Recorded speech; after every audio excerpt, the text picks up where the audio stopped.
Hello, everyone, and Happy New Year, and welcome back to the week that was. My name is Saeed Khan, broadcasting from Dubai in the United Arab Emirates today, or tonight as it is over here. Nancy, I knew I was going to zing you with that one. How does he do it? Well, they do have Red Bull here too, Nancy. So okay. Just what time is it where you are, by the way? It is currently 8:30 in the evening here. So Okay. yeah, a 9-hour difference from good old Detroit. Okay. Great to be on with you again. We're starting with another year, and of course with a ton of news that has already begun. I would like to make one sad announcement for those who haven't heard, announcing the passing of a real legend, Sidney Poitier. It's been rough. We lost Betty White at the end of 2021, but what an incredible actor, what an incredible humanitarian and an activist. So, Sidney, rest in peace wherever you are. Yeah. Oh no. Okay, freezing from Dubai. So, all right. Well, let's in the meantime. This doesn't happen very often. I know. Right. Yeah. In the meantime, here I'll do the introductions here while hopefully Saeed freezes. We've got WDIB's Devin Scillian. Are you back, Saeed? Devin, thanks for coming on. We've got one of our regulars, Steve Fishman, defense attorney. We've got Greg Bowens, a Deadline Detroit columnist and also a consultant here in Detroit. And we've got our staffer, our in-house conscience, Nancy Derringer. We're in trouble, man. If I'm the in-house conscience. As I refer to her, as I refer to her as the happiest woman in journalism. So, anyways, so all right. So, Saeed, are you back? I'm back. Okay. All right. Okay. There we go. So we're gonna have to. I mean, he's frozen again. So we're gonna have to like tag team the. Right. Yeah. So all right. So we'll start out. January 6th. Yesterday was sort of a weird day, a weird memorial or whatever. Thoughts on January 6th? I guess one of the questions is, could it happen again? Yes. Can I be the first one to answer? Yeah, yes. And it probably will, but probably not in the exact same way. I think that one of the terrible legacies of that terrible day is that it's shown us what's possible. It's kind of like, it's like 9/11. You know, how many people watched the planes hitting the towers on 9/11 and just said they never, I mean, it was so gobsmacking because we couldn't have even imagined such a thing before that. And I think that's what January 6th is going to turn out to be. I don't think there's going to be another Capitol invasion, but I can absolutely see some version of this happening somewhere else. And I'm sorry that I stepped on your intro there, but I felt like that was what a friend of mine calls simple answers to unnecessarily complicated questions. Devin, what's your thoughts on all that? You know, I'm a little torn. I take a little bit of optimism from the fact that there's an awful lot of these people who've been charged who seem wholly embarrassed and can hardly believe their own behavior that day. I know that some people got swept up in a mob mentality. And yet I also know that because I'm still answering the emails and seeing the social media messages, and we're going to watch it play out again here over these next couple of months as we head toward November, that there's a lot of people that still insist that the last election was stolen. Now, I don't know. There's just a lot of people who aren't willing to take no for an order. I don't know how many court decisions, how many, Steve can speak to this. I mean, I wrote in a piece on Click on Detroit the other day. At a certain point, we have to respect the referees and the rules of the game. And when we don't any longer, we start to diminish the game. And, you know, when you've had this many states, attorneys general, this many county clerks, this many canvassing boards, this many election officials, this many judges, and then on top of that, a Supreme Court refusing to hear these many cases that people have put in front of them. I just don't know what we do about this vast group of people who just don't want to believe everything that's in front of them. And so I guess I'm not quite as certain as Nancy that it could all happen again, but I can't say it won't. You're absolutely right. Yeah, Steve, what's your? I'm with Nancy. I think there's a combination of two things that exist in this country that there's not much anybody can do about: social media and guns. And I just think that combination is about as sick as you can get. I saw something somewhere in the last couple of days, maybe it was even on Facebook, a picture of Walter Cronkite. They were talking about the news, kind of like if Devin was in the same situation as Cronkite. He would talk and everybody go, oh, okay. And then you'd read the local newspaper and that was the end of it. But I think the combination of social media and weapons makes it almost inevitable. I'm with Nancy 100%. And I don't know where it would come. I'm pretty confident in general that they're not going to try to do anything here in Detroit because I think they're scared of us. But I think, it's kind of like the difference between guys like Trump and Barr who were bullies in their little private school. But I don't think they'd have been the same if they'd have to come to Mumford and Northeastern and Pershing, I don't think they'd have been bullying anybody there. But in any event, I just see that combination of those two things. You can avoid ever listening to anybody that speaks the truth by just staying on social media. Devin Scillian to them is, I never even heard of him. Who's he? That's why I'm with Nancy. Steve, Greg. Before you go to Greg, can I just say one Yep. thing? Can I intersect? Yep. You've heard about people who went to Harvard who let you know within the first 30 minutes of you meeting them that they went to Harvard one way or the other. Steve's that way with Mumford. So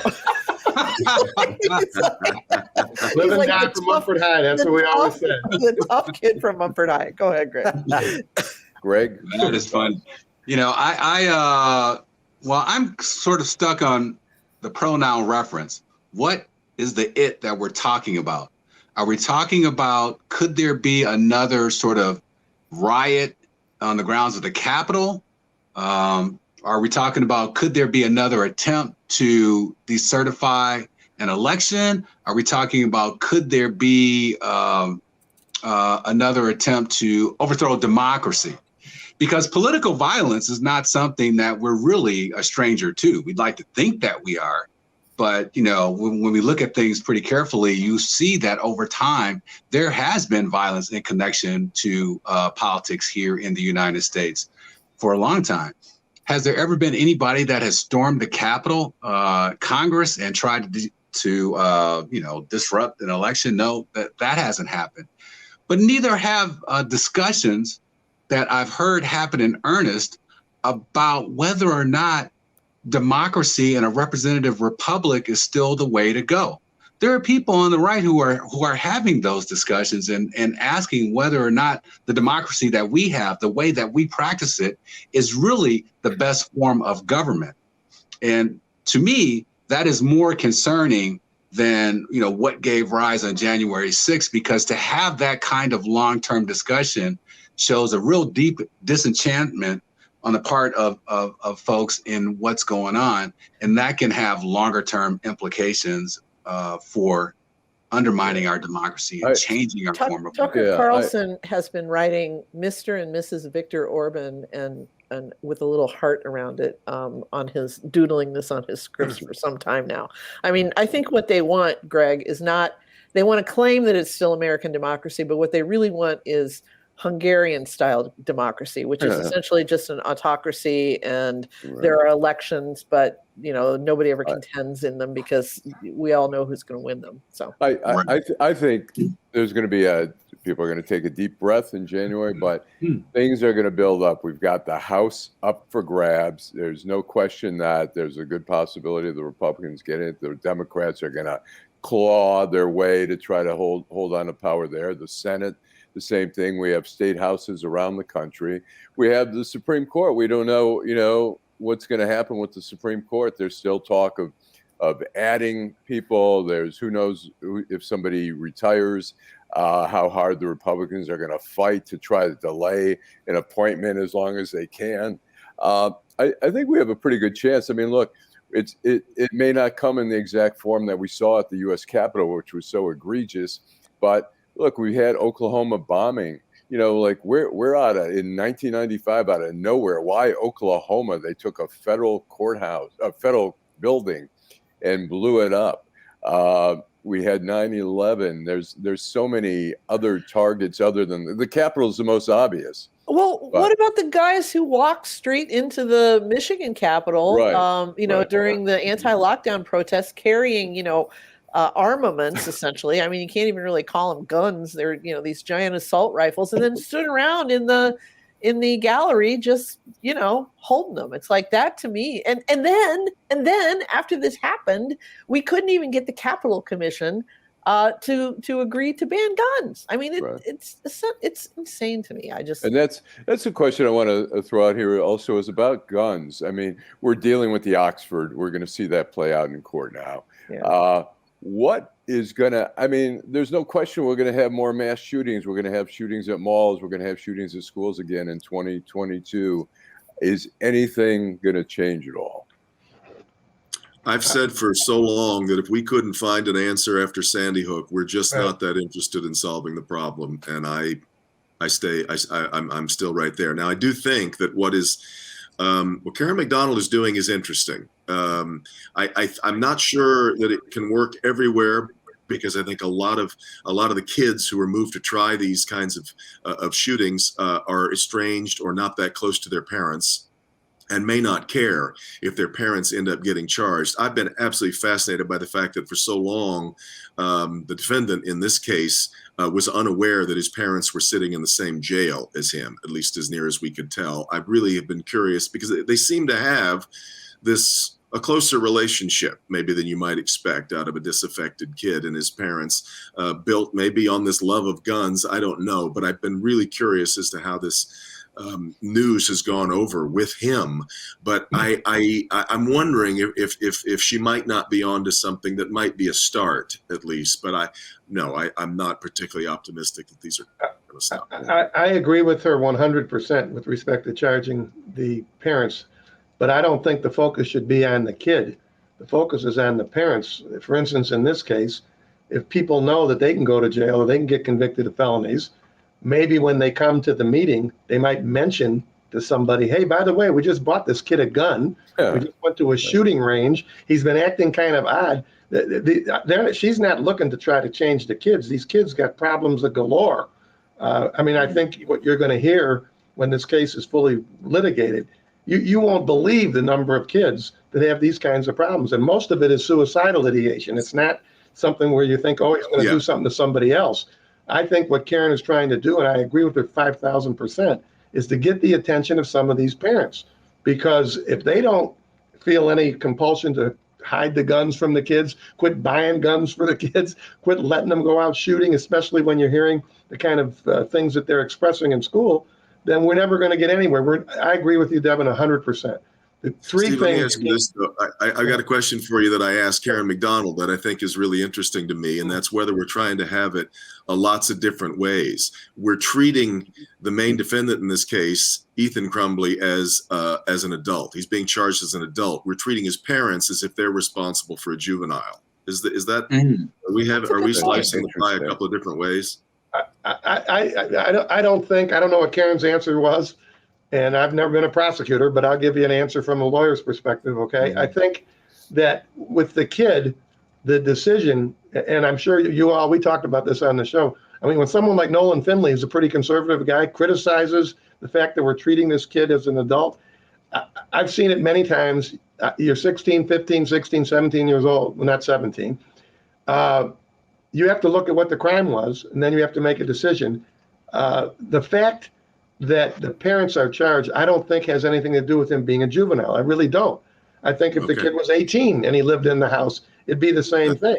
So I think that what we're talking about with respect to the parents is there's got to be some responsibility for other people in the house to at least recognize some danger and to speak out about it. Otherwise, you might find yourself sitting in the can or at least sitting in the defendant's chair. So that's the distinction I would make, Devin. I think the kid is being charged as an adult. I think if you took a vote, forget what Nolan said or what any of us say, I got to believe 75% at least of people would believe he ought to be charged as an adult, particularly when you find out that as a juvenile, you might be able to go home at age 21, which would mean a 5 or 6 year sentence for murdering 4 people. That's not something that anybody is comfortable with. So I think it's kind of apples and oranges, those two things. Well, let me ask you: Have we given up on the idea of trying to control the sales of guns and assault weapons? Is that something that we just another easy answer to an unnecessarily complicated question? Yes. Yeah, there's no doubt we've given up. Yeah. When the answer that the Oxford schools comes up with are more police officers in the schools and clear backpacks, that's as clear an answer as you can find. Sorry to step on you, Steve. No, I mean, when 93% or something like that, 93% of gun owners actually believe in background checks, some ridiculously high percentage from what I read, and the Congress won't even do that. How are you going to get anywhere with guns? I mean, you're just not going to. Right. Greg, Absolutely. what's your... This seems to be, to me, on some level, gets to the sort of core of where we struggle with as a society, in that we are not really willing to hold everybody accountable for the way things are. And I say that from the perspective that, we're looking at Oxford. What has been the big rush there? The big rush there has been to get back to normal. Now, this is a completely outrageous, terrible, horrific situation. The charge should not be, let's get back to normal as soon as possible. The charge should be, how do we prevent the circumstances, not just the individual facts surrounding this case that gave rise to the shooting, but how do we address more broadly the circumstances that gave rise for all of this to happen in the first place, whether or not that means holding gun manufacturers accountable for creating these weapons of mass destruction in ways that we've held other industries accountable, whether it's not talking about the way that schools interact with students and all of this stuff. I think there's way more to go. And just focusing on how do we legislate, the use of guns, I think lets us off the hook. We're not accountable and responsible enough to each other in order to make a real difference. We just look at these situations as like, oh, this is horrible. This is, an aberration, blah, blah, blah, blah, blah.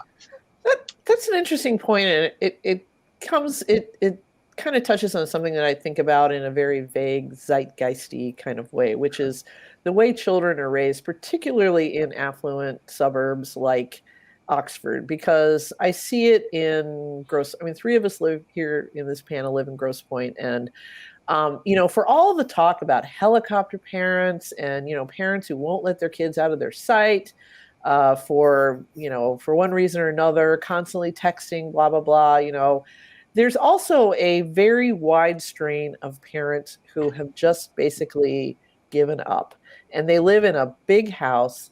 And so the third floor or the basement or whatever is, the east wing is turned over to the kid. They come and go whenever they want.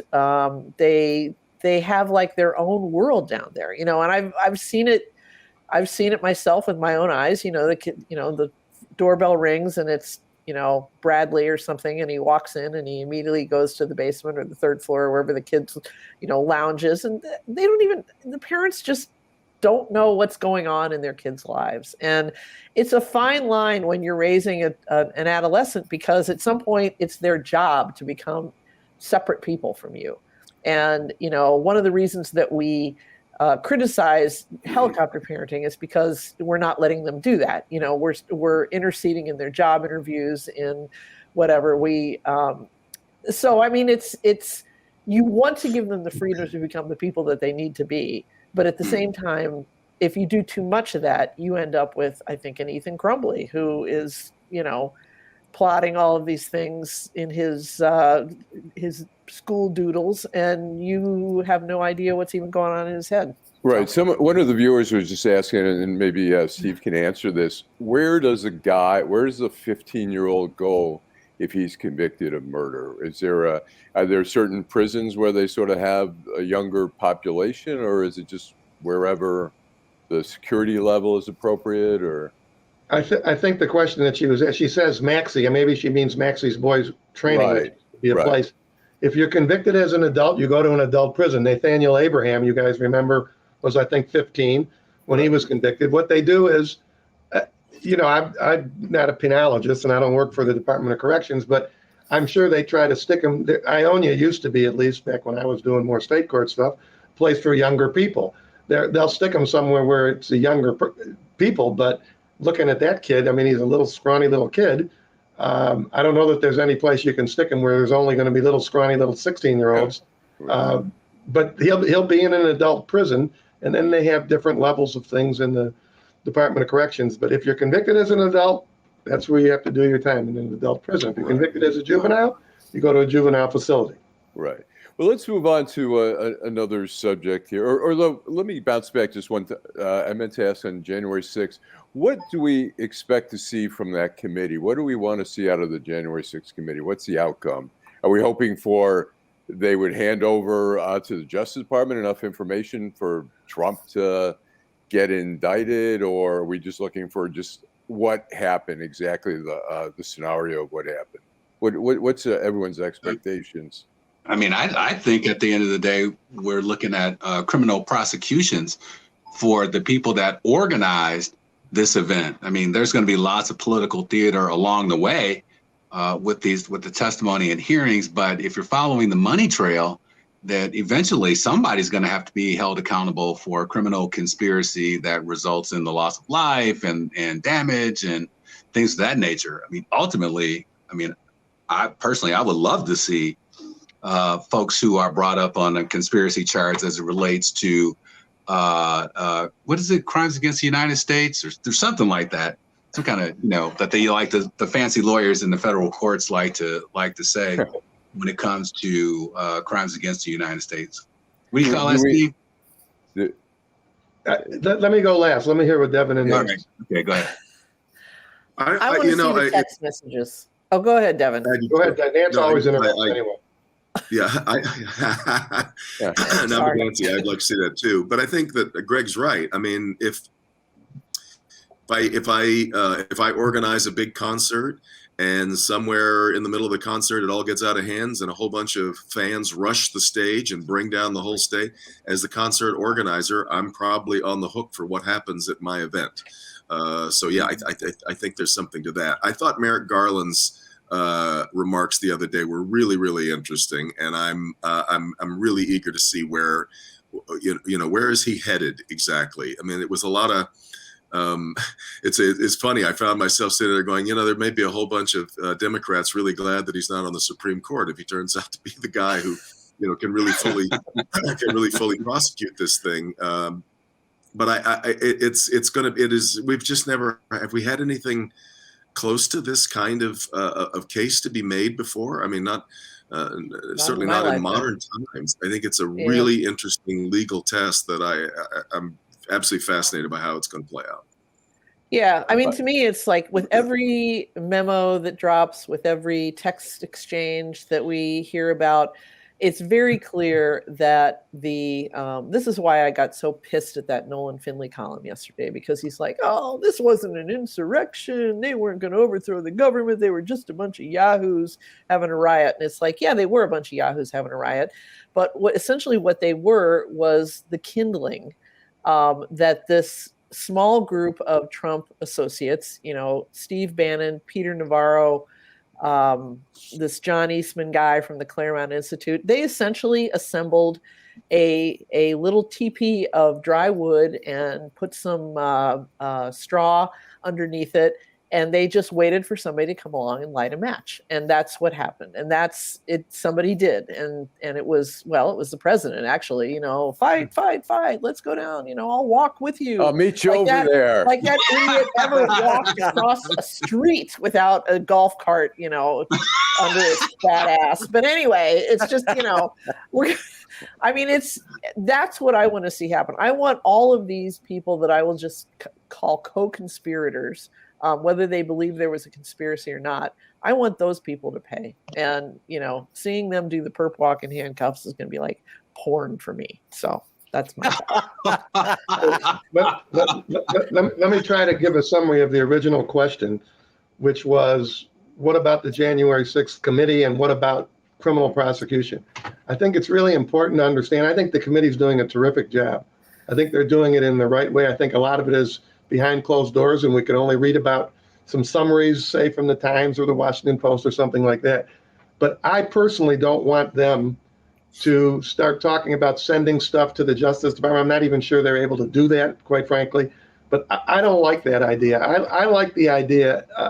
I wish we had an attorney general who was more of a street guy, but we just don't seem to have that in the Democratic Party anymore, other than maybe, get people who are in the House of Representatives. But it's got to come from the Justice Department, and it needs to come. He needs to speak, as far as I'm concerned. He has to speak in stronger terms, and he has to speak more like a normal person and not like a lawyer. And you guys have heard me say this before. When you're communicating to the public, it's the same thing as communicating to jurors. When, Devin, you have cases of mine, I'm never talking to the jurors like they went to law school with me. I talk to them like they were raised on Roselawn with me. That's the problem that we have. I went to Mumford. Did I say a word about Mumford? I'm just kidding. Now you're letting Nancy control the narrative again. That's right. Fake news. Anyway. Fake news. Anyway, no, my point is, though, that I think, and something else that everybody has to keep in mind, it's very difficult for the media in particular. There's a 5-year statute of limitations, okay, in federal court.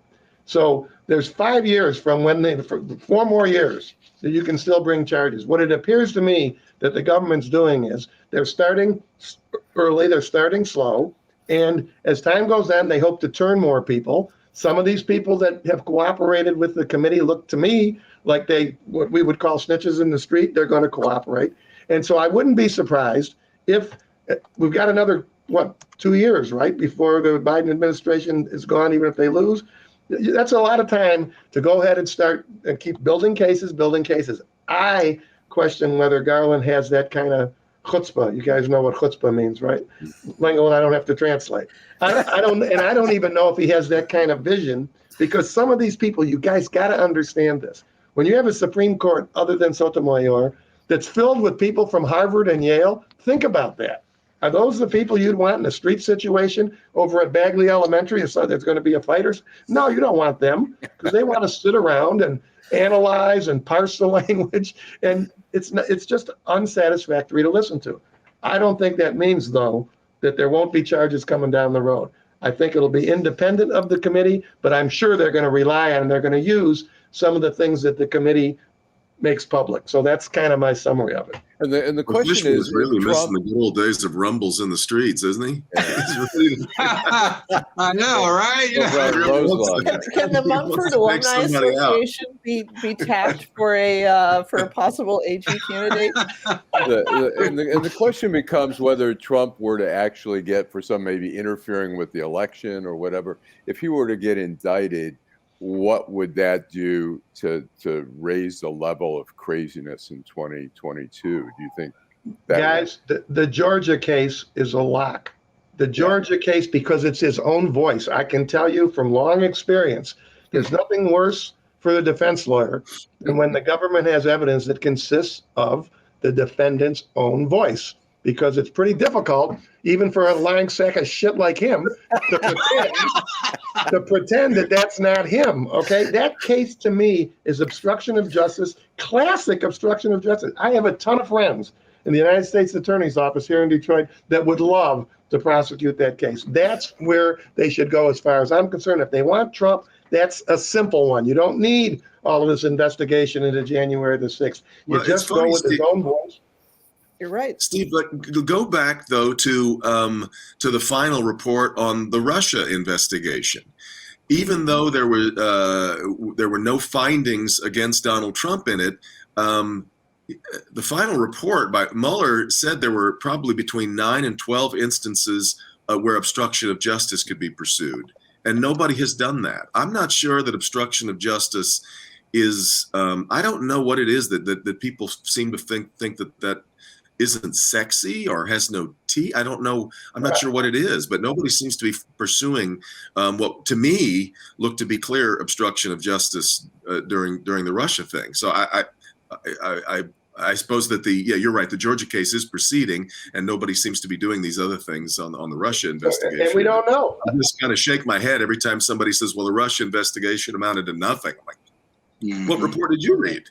Yeah, Right. they didn't read it. That's the thing. Yeah, I'm just suggesting, like I was with the stuff from the insurrection as well. It's a little too early to jump to conclusions as to what they're going to do. The U.S. Attorney's Office, as I told you guys, they move slowly. They want to have a perfect. They don't like to lose. I have things on the wall from not guilty verdicts in federal court. Only in federal court. They do not like to lose. So they want to have their case all set. And don't be surprised if down the road, before the statute passes, they're going to indict him for obstruction of justice down there. And you've got a Republican Secretary of State who's the star witness, who taped him. Think about this, you guys. You guys don't try cases, obviously. Ladies and gentlemen of the jury, we have a absolute diehard Republican who voted for the prick. Okay? and because he suspected that the guy is what I've always said he is, which is a career criminal, because he suspected he's a criminal, he had the foresight to tape the guy. It's a fantastic argument to a jury. I'm telling you. This is a defense attorney calling the defendant a career criminal. He is a career criminal. You haven't been on this enough times. He's been a criminal his whole life. His father was a criminal. I've represented people like that. They're the sons and grandsons of criminals. I mean, it's just the way it is. You know? And they never change. Greg, remember Greg, what's Greg? Well, I would hope that also birthday at mind the end of the day- churning. What'd you say? Yeah, I What'd see you say? the birthday mind churning today. The cobwebs are turning in there. I would also hope that that what we would see is the machine that was built up around this guy, where people are held to account as well, as part of this. What's the big one they're always getting people on around here? Devin, Allan, you guys pay attention to this stuff. Creating a criminal enterprise, and they try and get everybody. RICO conspiracy. Yeah. Keep in mind that, though, RICO, you really, at least in my view, you don't want to push that too far because they've already pushed it way farther than what it was intended for. Right. I mean, there are people charged in RICO cases here that, it was supposed to be for mafia cases, basically, for organized crime cases. And I definitely wouldn't want to see them do it that way. Not when you can pick them off one by one with specific things that they did that violate federal criminal statutes. I'd prefer to do it that way. Yeah. But Steve, the web that was created in order to let this stuff happen seems to be pretty vast. Everything from, Steve Bannon and his right-wing media, that sort of echo chamber where they would be colluding, in front of everybody to make this thing happen, to the folks and the companies that were hired in order to have the rally. And then, the preparations that had to go into place that allowed for somebody to build a guillotine with a hangman's noose on the lawn of the Capitol. Not a guillotine. But I'm sorry, gallows. I just think guillotine sounds sexier. Yeah. But you got to remember. I'm not trying to be Debbie Downer about this, okay? But you have to remember, when you charge someone criminally, you have to show that they had criminal intent, okay? And we'll go back to the phone call of Trump. That's clearly criminal intent to obstruct the election, to obstruct justice. It's clear because out of his own mouth, he says it, basically. But when you start talking, Bannon's got his own problems with his contempt of court stuff. Hopefully he'll go to jail for that. He won't be such a big mouth once he's sitting in the can with fellows off the street. That's what I'm hoping for. But when you start talking about the web, it's true, maybe in a civil lawsuit, like Dominion suing, all these different people for whatever it is, whatever they call it in civil cases, I can't remember. But it's different in a criminal case. You really need evidence that shows that the specific person that you're charging had the criminal intent to do whatever it is you're charging him or her with. So you got to keep that in mind. Right. Well, what about the civil stuff here that's going on with the officers that are suing people for their injuries and other folks who are doing the same? I mean, can't that help bring down the web, as I like to call it? I am a huge believer. You guys have heard this before. I'm a huge believer in the civil process, bringing things down. They bankrupted the Klan, right, when Morris Dees sued him. I think we were talking before about guns. You guys have heard me say this before. If you could do one thing, I'd let Ben Johnson and Feiger and them sue the gun manufacturers, but they have immunity granted to them by Congress. Right. That's the best way to get to them, is to get in their pockets. I am 100% in favor of that. That's why in those situations, you can sue 10 or 15 people or whatever, because you don't have to prove intent, particularly criminal intent. You got to keep that in mind when you're talking about criminal cases. As much as we might dislike somebody, if you're going to charge them with obstruction, they have to have the intent to obstruct. That's the jury instruction. That's what it's going to say. And I don't want everybody in the country to go to jail, but certainly if you're trying to overthrow the government, there should be some serious penalties with that. Well, I say let's sit and let's not jump to any conclusions until the investigation's done and we see who gets indicted. Right. And then we'll see from there. Okay, let's move on to, we've got a couple more things we want to do. One is coronavirus, what's going on right now, which is just totally insane. And maybe we'll start with Devin, who has the coronavirus, and tell us a little bit about what's going on with you. And we want to talk about what's happening with masks and vaccines. But go ahead. Oh man, Devin's pushing our numbers up here in Grosse Pointe. This is all your fault. It is a club that I really was hopeful to not join, and I've done what I thought everything right. Wear a mask everywhere.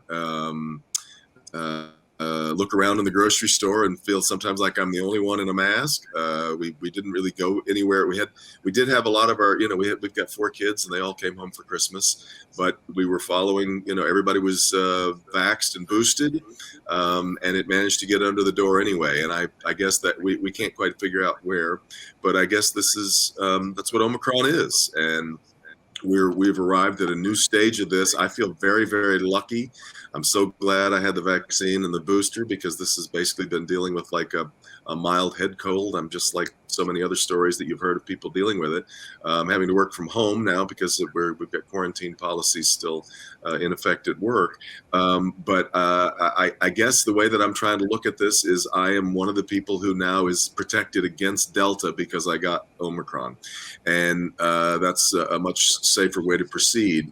But yeah, it stinks. I'm very concerned about what's coming. When you got Beaumont coming out this week saying that they're reaching a breaking point, and I had a couple of nurses on Flashpoint a couple of weeks ago. Just their experiences are just horrendous, and I don't know how long it's going to take for them to recover from this psychically, even once they recover from the flow of patients. But one worrisome thing, Allan, is that what Beaumont said is that right now, I believe they said 62% of the people that are filling the hospitals to this capacity point. It's now originally it was like 75% of the people that were in had not been vaccinated. I'm vaccinated, right? It's dropping down, which is telling us more and more about how this thing is able to jump over the vaccine protections. Right. I mean, it's interesting. Israel has always been a little ahead of the game with Pfizer and stuff like that. They're now giving the fourth shot for people 60 and over, and it's just a matter of time, I think, before we're all those who are willing, and I'm always willing. I'll do a 4th and 5th. But then the question is, when you mentioned a 5th of what? What are you having? Yeah, I'll have a 5th, exactly. That's after my 4th. I'll have a 5th. But I was at New Year's Eve day. I went to the Honeybee Market in Detroit, which I love. Great guacamole, yep. all this stuff. It's just a great market. But about anywhere between 60 and 70% of the customers had no masks. The help, almost none of the help had no masks. And I was really bothered by that. I went home, I wrote the owner. I phoned the owner, or I He's emailed. calling you back now. Yes, Yeah. They're saying, shut up, don't talk about our grocery store. But I wrote and said, look, it'd be nice if you could put a little sign on the door that just said, we'd appreciate if you wear a mask. So you don't have to go around enforcing it. But and I said, at minimum, I want you to show some concern and have your employees wearing that. I went to the Harbortown Market 2 days later. Everyone, all the customers were wearing masks. All the help was wearing masks.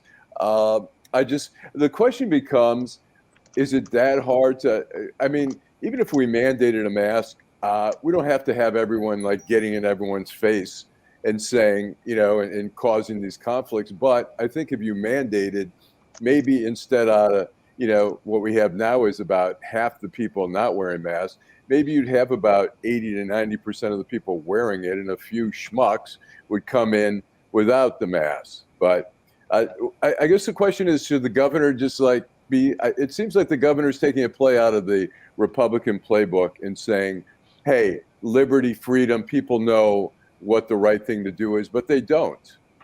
Well, I don't know. I mean, I think I've reached the point now. We all have COVID fatigue. Everyone has COVID fatigue. And I don't. well, I mean, I'm going stir crazy. I mean, yesterday I found myself putting on like a full face of makeup and my fancy French scarf to go to CVS because I was so excited to get out of my house. And, we've talked on this show before. Steve is taking a very laissez-faire attitude. He's got all the vaccines, but he's living his life. Devin, you are careful. And like you said, it came under the door anyway. I think a lot of people have just reached the point where if she tried to impose a mask mandate now, there would probably be another kidnapping plot. The Republicans would be burning her in effigy. It is an election year now. Officially, it's 2022. We know how to stay out of the hospital for the most part. We're just gonna have to live with this. I don't know. I mean, I don't want to be too fatalistic, but because I'm still doing all that stuff too. When I say a mandate, I mean, even if there's a mandate, I think that the majority of people say, yes, okay, I should probably wear a mask. There's always going to be a few people who say, screw you, what are you going to do about it? And by the way, I'm packing heat. Do you want to make me wear a mask? So we don't need confrontation, but I think we need more encouragement. I know the bagel place, the New York Bagel place, a week after I wrote that, most of the customers did not have it. And I don't know that because of what I wrote, but they put a sign on the door that said, we recommend a mask. And when I went in, there were probably 90% wearing a mask. There were some who were not. And so it's just at least a stronger recommendation than an advisory alert that they have right now. That's my feeling about it. Yeah, I think if she would have came out stronger, then Devin wouldn't have had his little guitar show in the Eastern Market after hours. That's where he really got the virus. He was performing. But just kidding, he wasn't performing. I would go, though, if you do that. Yeah, my man, you're good. So what's the question also? I think what we're talking about, Steve, here is that the governor in some ways has abdicated her leadership role on this issue. Nancy, I mean, I get what you're saying. And yeah, we all kind of want, we're all kind of tired and this, that, and the other. But leadership requires for you to stand up and make the tough decisions and be out front and say, we're going to get through this. We're going to get through this together. And for those who don't want to cooperate, who don't want to take the civic good, the good and welfare of our society in mind, we're going to have, stricter laws. We're going to have to be the ones to say, you've got to have this mandate. Now, you guys don't want to act right, and you want to act the fool and run around without a mask on, infecting people and not getting your shot and all that stuff. Well, there's a price to pay for that. And there is a price, and we cannot let you go willy-nilly running through our society. So let me again just try to throw a different angle to it.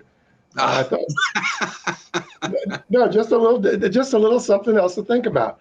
I don't know if you guys saw the article in the Times yesterday, which wrote about what I think all of us have noticed from when the Biden administration took over. It was a front page article about not that the CDC and Dr. Walensky don't know what they're doing, but they've done a horrible job of communicating. And I believe that from the day, because I see it in the gym early in the morning, they'd have these things they were saying, and I think they'd confuse the shit out of everybody. I think it's obvious, Greg. I mean, obviously, you're better off wearing a mask than not, obviously. But I think they've had a very difficult time communicating to the public what exactly is going on and what exactly the consequences are. To me, the only thing that makes any sense, and I don't know how you do anything about it anymore than I know how to get people to stop carrying guns, the only thing that makes any sense is for everybody to be vaccinated and boosted. Because Omicron, Devin's Exhibit A, and my son's Exhibit B, and any other zillion people I know have caught it, everybody is getting a cold, no symptoms at all. It's the vaccine that matters. The masking, I wear a mask every time I go to the grocery store because I'm thinking of other people, just like what you were talking about, Greg. But in all honesty, if everybody's vaccinated and boosted, fine, and Omicron will get a few of us, and we'll have a cold for a week, or we have no symptoms, and we'll be done. But I think that it may not be just man, people die, man. What are you talking about? You have a cold for a couple of weeks. Nobody that I know is You go down to the hospital down here and walk in some of those rooms, man. They're not sneezing and coughing. They're sucking on ventilators. This is horrible. If they're vaccinated and boosted, then that's news to me. I know there's people dying, obviously. But it seems every time I hear anybody start talking about personal liberty and personal choice in this whole thing, it's not just the CDC. I think about ourselves in the media. I'm like, we just have not explained this well. Right. This is not about you deciding whether or not you want to protect yourself. This is more, we need to think of this like secondhand smoke. People don't even try to fight secondhand smoke laws anymore. We hardly ever hear anybody just deciding, I'm going to light up in this restaurant because this is about my choice. It's about what you're doing to other people. And that's been the, I got a vaccine for myself. I wear a mask for you. And that's the part that I don't think that we've really been able to ever fully communicate to people. And let me ask you this. I was going to say, let me ask you in terms of the messaging, as Steve mentioned before, does the messaging on vaccines have to change to say, we've been saying, to prevent from getting it, do we want to, should the message be more, lower the expectations to say it's preventing you from getting sicker or being hospitalized or dying instead of, I mean, right now, I think we're a little confused about the vaccine. We're going on potentially the fourth one, 4 shots. So I think you're absolutely 1,000% right. I think that this society, probably the most spoiled society on the planet, actually believe that if you get a vaccine, there's no way you'll ever get sick ever. We take flu shots every year. We all often get the flu. I think, Allan, that should have been the message from the beginning. And that certainly ought to be the message now, because a lot of these, you don't even mean the deniers, the ones who sit on the fence. Well, what difference does it make? This guy was vaccinated and he got the disease anyway. I agree with you 5,000% on that. Yeah, I agree. Can you imagine? Well, we need stronger leadership to happen here. And that's one of the things, that's one of the reasons why I think the president's numbers are in the toilet, because we don't have a cheerleader. We don't have someone saying from the top on down, we're going to get through this. We can do it. It's going to happen. We've got people mealy-mouthing their way around. Should you get a shot, not get a shot, this, that, and the other. It's sad, but I think it's true. And we need to have strong leadership on these kind of issues. And we're vacillating. Right. Well, I think it's almost time. Unfortunately, I wanted to really get into the whole congressional redistricting and Brenda Lawrence not running, but we're running out of time, so we'll have to do it. You can at least promote Greg's column on that very subject. Yes, Greg is column. All right, Greg, it's my birthday. It's all about me. It's my birthday to you, dude. All right, maybe Greg, in 2 minutes, tell us what's going on with all that and what are your concerns there? Oh, it's the end of Black people in Congress. It's over, man. It's over. But you have to have serious discussions about these kind of things, because when you have other people of color who are rising and becoming, in these positions of power, doesn't mean that Black folks have to lose out as a result. It's a difficult conversation to have, particularly for those of us, who are Democrats like myself, because we're the Big Ten people and we want everybody to be involved in what's going on. But somehow it seems like that the 10 is not really getting bigger for everybody. It's sort of staying the same. And, Nancy can come in, but Greg has to go out, and Devin can come in, but Allan has to go out, on the public stage.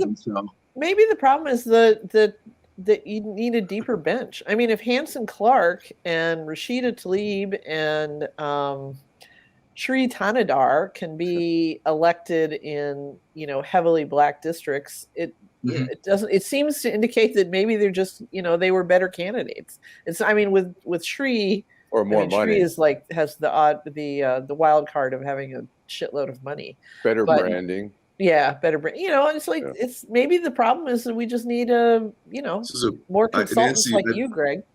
What? I think Yeah, I mean, I could. Well, Oh, go ahead, Devin.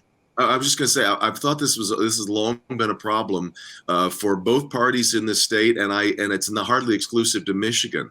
But you really need to do what you can to build a farm club so that when things open up, and when you've got people like John Dingell and John Conyers around, of course nobody's thinking about who's going to eventually replace them because it just never looks like it's going to be in the offing. But when you get, especially when you get to the state legislature, we now have term limits, and you got people who show up who nobody has ever heard of. They don't even know where the bathrooms are, and all of a sudden you're in a leadership position in the legislature. So I think that's exactly right, Greg. And Nancy, we got to do a better job of building a bench and creating this next level of this next generation of leaders. Right. Well, and in that bench building part here, one of the things I think we really need to pay attention to is this. I mean, there are Black folks all over the state, Muskegon, Saginaw, Benton Harbor, all over the place, right? And yet it doesn't happen that we have more representation coming from outstate. Now, to be sure, there are bigger Asian communities out in Troy, but we're not seeing Asian Americans getting elected to office out in Troy. We're not seeing, the Indian Americans getting elected out in these areas where they are concentrated, but they are being elected in Detroit. Now, I don't have anything wrong with that. We're open. We want to see that happen, but there's a structural racism that is existing that is preventing people from being able to fairly compete in areas where they are represented. Detroit only has 1.7% Asians, 1.7. I mean, even the Hispanic community is not that large, and they're getting, big representation. So, but why isn't it happening out in other places? We've got a whole Dearborn just elected on all. Was it Dearborn or Hamtramck? I don't know. Both of them, right? Yeah, elected. An all Muslim city council mayor and all this stuff. Black people live in Hamtramck. They do, but they're not getting elected there. They live in Dearborn, but they're not getting elected there. They live in these other places. They're not getting elected there. So there's the need to have a deeper conversation. I'm so tired of race and the racial construct and the racial hierarchy. I can't wait for it to be dismantled. But in the meantime, we have to make sure that everybody is getting a fair shot everywhere that they live and not just getting that fair shot in Detroit. All right. Okay. Well, thanks. Okay, it's time for and now it's time for Deadline Detroit's nominees for Schmuck of the Week. All right, who would like to go first? Anybody? I'll go. All right, Fishman. Mine is pretty simple. Even though he's won it many times from many of our panelists, I have to pick Ted Cruz. Oh my God!